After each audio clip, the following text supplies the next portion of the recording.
And now, oh, this is a good occasion. We can expose Radharani. We will ask Radharani to take the pot and go and bring the water. And she will be exposed now. Now Radharani takes the pot, goes to Yamuna river, fetches the water, nothing spilled. She came and showed it to Jatila and Kutila. They were surprised. What's happening? So there, it was confirmed that she is chaste. Everybody came to know that she is chaste. Right? And so now that pastime went like that. So this Acharyas say that why? Although Radharani was married to Abhimanyu, but she was always with Krishna, she's still chaste. Whereas other women, they are not so. Why? Because Krishna is the original Purusha for everybody. Not just to Radharani, for everybody, isn't it? So Radharani was 100% to Krishna, so she is chaste. Whereas all of us, whether women or men, we wanted to enjoy separately from Krishna. Therefore our chastity is lost. Isn't it? So in our case it is like that, but in Brajavasis, they were covered by Yogamaya. That is different. Okay, we cannot compare ourselves with the Brajavasis. We should not make that offense. In our case, I am just talking about our case. Because we wanted to enjoy away from Krishna, that is, we lost our chastity. In order to get the chastity, we have to re-establish our relationship with Krishna. So this is very important. So these are some of the pastimes I wanted to share, but then I wanted to conclude with some small things, small information here. It's a nice, wonderful realization from various sources.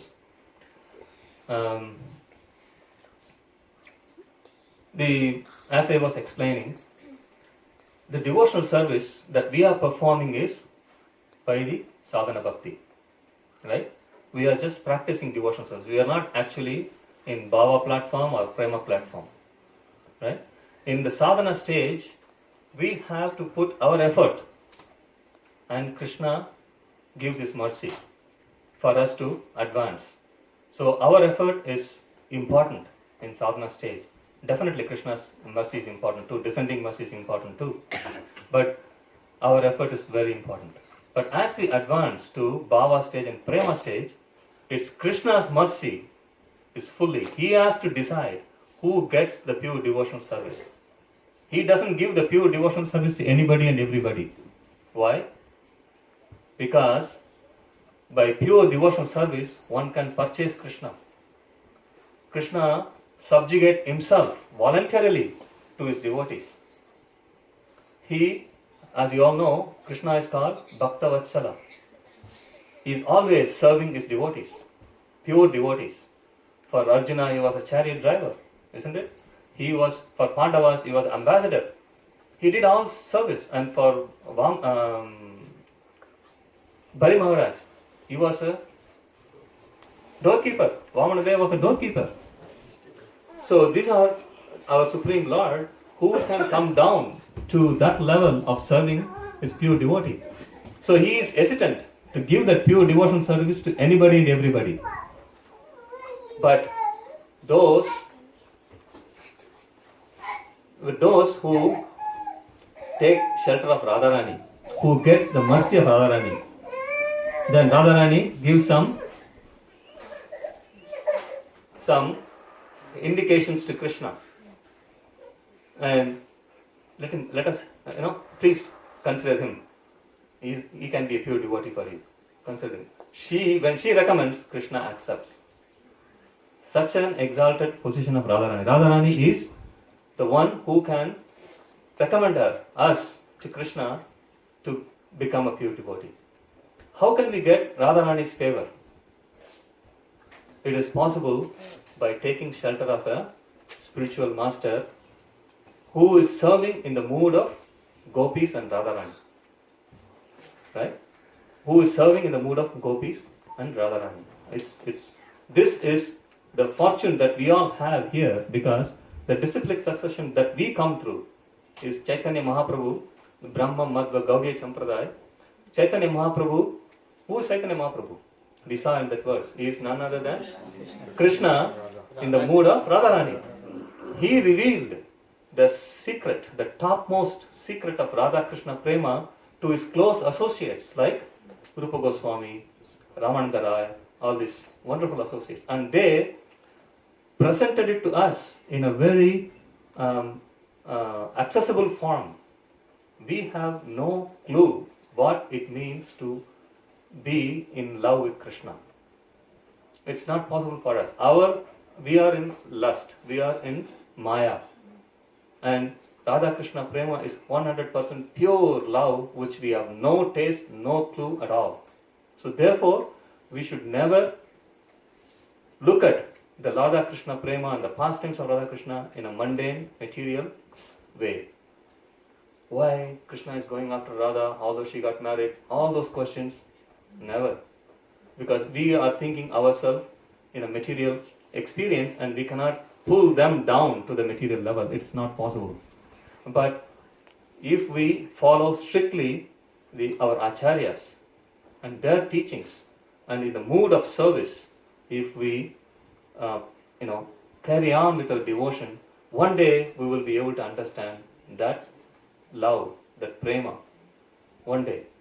Until then, we should not be imagining anything, we should not be sentimental about anything, rather we should focus in our sadhana and practice, following the instructions of our spiritual master. So this is what I was telling that. So in that disciplic succession, Srila Prabhupada comes. And he is serving in the mood of gopis. What is the mood of gopis? They were always pushing other person towards Krishna. You go and serve. You go and serve. That is the mood of gopis. And our acharyas, our spiritual masters also have the same mood to serve.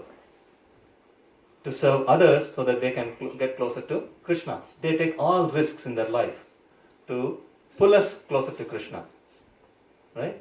So, this is the wonderful fortune for us to be in this particular association of devotees, to get these pure devotees as our spiritual masters and as our associates, because then we can understand the sublime pastimes of Radha and Krishna in a proper mood without making any offense. And that is another reason why we should not hear Bhagavad Sabda from someone who is not following this disciplic succession.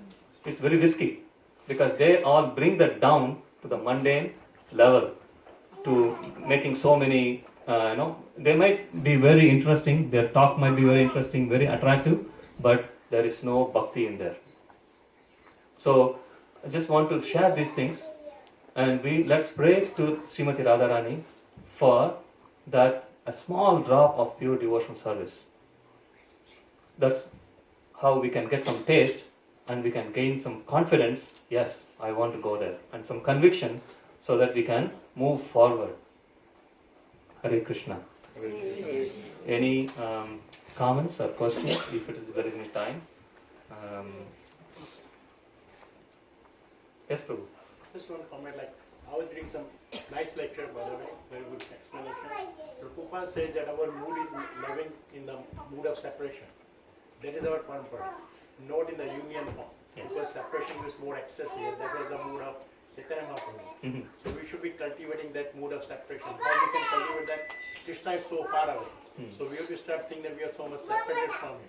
And with the separation mood, we should be longing to serve him. So that will create more intense loving desire to serve him. So that is the mood which is quoted by Chaitanya Mahaprabhu, and that's what Prabhupada mentions in some of the lectures. Sure. Is that we are mood in our parampara, that we are so far away, we should be serving more and more. So Krishna can see us, as Siddhartha has mentioned. It's not that you want to see Krishna, but we should do enough service that Krishna wants to see us. Yes. And that will come only when we serve more and more. And that as we go along in the devotional service, there will be some challenges. So that's what trying to get us from the mood of separation of the bodily concepts, because we suffer the pain and everything in the bodily platform. So that's why sometimes you're ecstasy, but you might be physically feeling pain, but you'll be in ecstasy. The biggest example comes right after Janmashtami. Janmashtami long fasting, but next day we have Prabhupada. Body we may be still aching, but we still feel the bliss. everybody goes through. I think most of the people go through that small drop of the bliss, even though we are suffering. And that's when we try to come out from the body concept of mind. Mhm. That is, you have to go beyond the body and mind to experience that bliss. Mhm. And that will come only when you are fully surrendered and fully committed to the service, no matter what happens. And that's why it says pure devotional service is ahatuki, and it should be done all the time, continuous and ahatuki. Those are the two main qualifications, ahatuki, pure devotional service. And that's why we have to be striving more and for the devotional service. Thank you, Prabhu. Thank you very much. Yes, Prabhu. Prabhuji, in chapter 14 of Chaitanya Charitamrita, as described by Srila Prabhupada, it's mentioned that Srimati Radharani has 25 qualities. One of the qualities is that she keeps Krishna in control. Can you shed some light in that? Krishna in control. She keeps Krishna in control. Even the Supreme Personality of Godhead is the control of everything and everybody, as we know. But Srimati Radharani keeps Krishna in control. What does that mean? If you can shed some light on it. I don't know that I can shed some light on it because I have no experience, Prabhu. So Prabhupada mentions secret Krishna in control. If you look at most of the past and Radharani, Krishna is, it shouldn't be considered material performance. Almost like submissive to Radharani's desire. But that is a spiritual. They both are trying to fulfill each other's desire. That's the point. So shouldn't be thinking from a material point of view, he's submissive. On the contrary, Radharani is also submissive sometimes. So that way, looking at Radharani is trying to increase that ecstasy of Krishna by making him submissive, because sometimes Krishna also feels more ecstasy by submitting to Radha. So just don't be taking a material performance. There's always a continuous exchange between Radha and Krishna. Somebody, some submissive, Radha is submissive, Krishna